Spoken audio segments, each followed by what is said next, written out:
sino ba to? Ano pangalan? Bini Mika. Sino? Bini Mika. Hello Si po. Bini Mika. Ay, di ba yan? Paula. Si Paula. Paula. Hi, Paula. Good afternoon po, madlang people. Kamusta yung grupo mo? Ay, okay naman po. Katatapos lang ng tour namin. Ay, wow. Buti naman nakasali ka dito. Opo, pinalad po. Ano? Pinalad? Papalarin. Papalarin. Papalarin Ano pala nga po. pong trabaho? Nail tech po. Nail Nail tech. tech. Ano ba yun? Yung Ilan mga- ang na-murder? Nakuko. Murder na ko po. Marami na po. Marami. Marami na. Kasali po yun sa... Kasali yun? Opo. O hindi sinasadya yun, syempre. Medyo sinasadya po.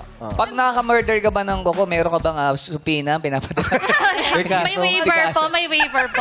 May waiver. oh. Eh, so paano yan? Hindi naman nagagalit yung customer.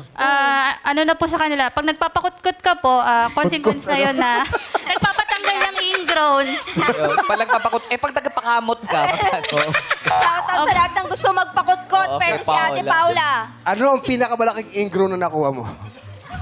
Kasing laki po ng Ha? Nang? kulang. So, yun. Pasintabi po sa mga kumakain. Opo. Ganun kalaki, ang sakit no? Oo.